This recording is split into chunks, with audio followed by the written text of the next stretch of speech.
الحمدللہ رب العالمین والصلاة والسلام علی سید الانبیاء وخاتم المعصومین واصحاب الطیبین الطاہرین ولعنۃ اللہ علی اعدائہم الرافدین الکافرین المرتدین الی یوم الدین، اما بعد فاعوذ باللہ من الشیطان اللعین الرجیم، بسم اللہ الرحمن الرحیم، واہجرہم حجرا جمیلا، صدق اللہ العظیم۔ میرے واجب الاحترام فریق مخالف شیعہ مذہب کی بنیاد اسلام اور صحابہ کرام اور حضرات اہل بیت کے بالکل خلاف اور برعکس ہے۔ فریق مخالف جن صحابہ کرام پر طعنہ زنی کرتے ہوئے اور جن صحابہ کرام پر تنقید کرتا ہے، حضرات اہل بیت ان کے ہاتھ پر بیعت کر کے اپنی زندگی گزارتے ہیں۔ اگر فریق مخالف جیسے آپ نے شیعہ ذاکر کا کلپ سماعت کیا، جس میں شیعہ ذاکر نے واقعہ قرطاس کو بیان کرتے ہوئے صحابہ کرام پر اعتراضات کیے ہیں، اگر دیکھا جائے تو فریق مخالف کی اپنی کتابوں سے اگر اس شیعہ ذاکر میں تھوڑی سی بھی شرم ہوتی تو ان کی اپنی کتابوں سے بھی اس واقعے کی حقیقت ثابت نہیں ہے، اور اس واقعے کا جھوٹا ہونا بالکل واضح اور ظاہر ہے کہ اس طرح کا کوئی واقعہ پیش ہی نہیں آیا کہ فریق مخالف کی اپنی کتابوں میں بھی کوئی ایک صحیح صریح سند کے ساتھ روایت موجود نہیں۔ تو اس طرح یہ فریق مخالف ہمیشہ جھوٹ بول کر صحابہ کرام پر اور حضرات اہل بیت پر تنقید کرتے ہیں۔ اب فریق مخالف کے ہم ان سوالوں کے جواب دو صورت میں ذکر کریں گے، ایک الزامی صورت میں اور ایک تحقیقی اور تسلیمی صورت میں ہم اس کے جوابات کو ذکر کریں گے۔ سب سے پہلے فریق مخالف نے جس بات کو اٹھایا کہ اللہ کے نبی علیہ الصلوۃ والسلام نے قلم کاغذ مانگا، اور آگے سے نعوذ باللہ من ذالک حضرت عمر بن خطاب رضی اللہ عنہ پر الزام لگاتے ہوئے کہا کہ انہوں نے اس بات کا انکار کیا۔ اس بات کو اگر دیکھا جائے، سب سے پہلے اللہ کے محبوب علیہ الصلوۃ والسلام نے قلم کاغذ مانگا کن سے تھا اور موجود کہاں تھے؟ گھر میں موجود تھے، اور اپنے اہل بیت سے قلم کاغذ مانگا، اور صحیح کسی بات سے یہ بات ثابت ہی نہیں ہے کہ حضرت عمر بن خطاب رضی اللہ عنہ کو حکم دیا ہو اور انہوں نے اس بات کا انکار کیا ہو۔ فریق مخالف خواہ مخواہ صرف ضد کی وجہ سے حضرت عمر بن خطاب رضی اللہ عنہ پر اعتراض کرتا ہے۔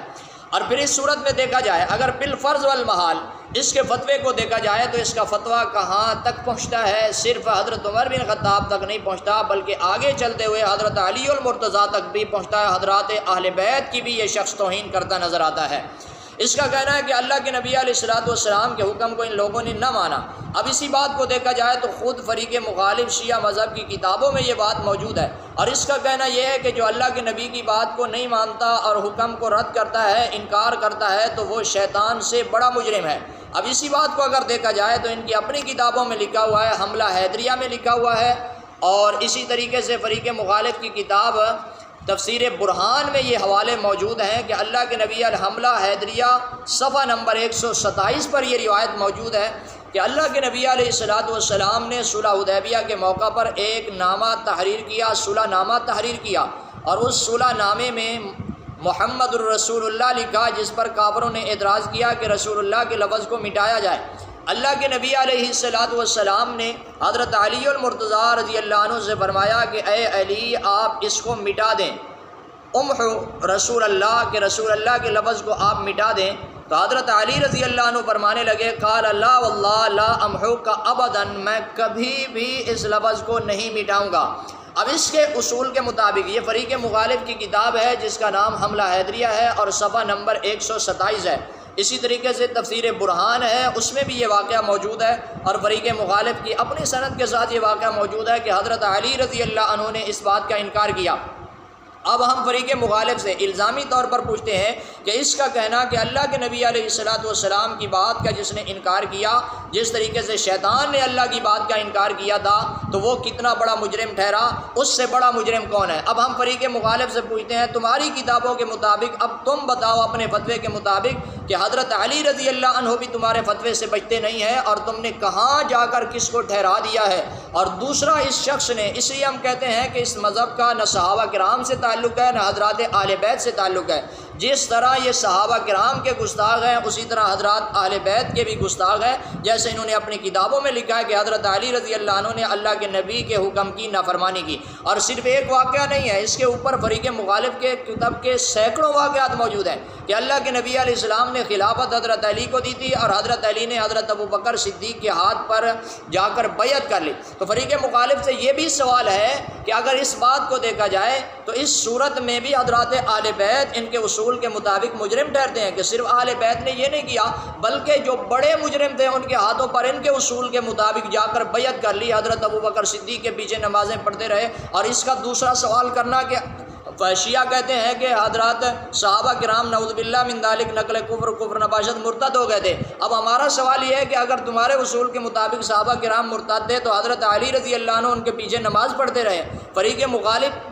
ان شیعہ مذہب کے اصول کے مطابق اگر دیکھا جائے تو حضرت علی رضی اللہ عنہ کی ساری زندگی کفر کی حالت میں گزری ہے، اس لیے کہ جن کو حضرت علی رضی اللہ عنہ نے امام مانا اور ان کے ہاتھ پر بیعت کی تو فریق مخالف کے اصول کے مطابق وہ کافر تھے، اور حضرت علی نے کافروں کو اپنا امام بنایا۔ اور جس کا امام کافر ہو تو اس کے بارے میں کیا کہا جا سکتا ہے کہ اس کا حکم کیا ہے؟ اب فریق مخالف خود بتائے اور خود فتویٰ دے کہ ان کے اپنے اصول کے مطابق حضرات اہل بیت کہاں کھڑے ہیں۔ ایک شیعہ ذاکر کا یہ سوال تھا، اور دوسرا شیعہ ذاکر نے یہ سوال کیا کہ حجرہ کا لفظ استعمال کیا گیا، طبقات ابن سعد سے حوالہ پیش کیا، اور حجرہ کا معنی ہوتا ہے ہدیان بکنا۔ حالانکہ یہ شیعہ ذاکر نہ تو گرامر سے واقف ہے اور نہ قرآن مجید کے آیات سے واقف ہے۔ اگر یہی بات دیکھتا کہ صحابہ کرام نے اللہ کے نبی علیہ الصلوۃ والسلام کے لیے حجرہ کا لفظ استعمال کیا تو حجرہ کے معنی چھوڑنے ہوتے ہیں، ترک کرنا، تو اس صورت میں اگر دیکھا جائے حجرہ، کیا اللہ کے نبی علیہ السلام ہمیں چھوڑ کر جا رہے ہیں، اس دنیا سے رخصت ہو رہے ہیں، تو کوئی سوال ہی نہیں بنتا۔ لیکن شیعہ ذاکر صرف ضد کر کے اپنے معنی کو بیان کرنے کے لیے، اور دیکھتا نہیں ہے کہ یہ فتویٰ پھر کہاں تک جا کر پہنچتا ہے کہ اللہ تعالیٰ نے خود قرآن میں یہی لفظ اپنے نبی علیہ الصلوۃ والسلام کے لیے استعمال کیا ہے۔ پھر تو فریق مخالف کے اصول کے مطابق، شیعہ مذہب کے اصول کے مطابق پھر یہ بات بنتی ہے جیسے یہ شیعہ ذاکر بیان کر رہا ہے، پھر اس صورت میں تو یہ مسئلہ بنتا ہے کہ نعوذ باللہ من ذالک اللہ تعالیٰ نے اپنے پیغمبر کے لیے ایسے غلط لفظ استعمال کیے ہیں اور قرآن مجید میں، اور پھر اس صورت میں دیکھا جائے تو اس شیعہ ذاکر کا فتویٰ نعوذ باللہ من ذالک نقل کفر نباشت اللہ تعالیٰ کی ذات پر بھی جا کر پہنچتا ہے۔ سورۃ المزمل ہے، اور یہ شیعہ ذاکر قرآن کی آیات سے بھی واقف نہیں ہے اور الفاظ کا معنی بھی غلط کرتا جا رہا ہے اور گرامر سے بھی واقف نہیں ہے۔ اب اس صورت میں دیکھا جائے تو سورۃ المزمل ہے، سورۃ مزمل کی آیت نمبر 10 ہے، جس میں اللہ رب العالمین نے خود حجرہ کا لفظ اپنے پیغمبر کے لیے استعمال کیا ہے۔ فرمایا وَاهْجُرْهُمْ هَجْرًا جَمِيلًا، اے میرے محبوب آپ ان کو چھوڑ دیں، اچھے طریقے سے چھوڑ دینا۔ اب اس صورت میں یہاں حجرہ کا معنی چھوڑ دینا ہے اور وہاں ہذیان بکنا ہے۔ اب ہم اس فریق مخالف کے شیعہ ذاکر سے سوال کرتے ہیں، اور اس میں جرأت بھی نہیں ہے، پہلے بھی کئی مرتبہ ہم اس کو کہہ چکے ہیں کہ ہمارے ساتھ مناظرہ کر لو، ہر مرتبہ بھاگ جاتا ہے بہانہ بنا کے، اور پھر ہم اس سے سوال کرتے ہیں کہ اب تم بتاؤ کہ یہاں حجرہ کا معنی چھوڑ دینا کیوں ہے اور وہاں ہذیان بکنا کیوں ہے؟ تو معلوم ہوا اس مذہب کا نہ اسلام سے تعلق ہے اور نہ مسلمانوں سے تعلق ہے۔ ہمیشہ یہ دھوکہ دے کر امت مسلمہ سے فراڈ کر کے امت مسلمہ کے لوگوں کو دھوکہ دیتے ہیں اور اپنے آپ کو مسلمان ظاہر کرتے ہیں۔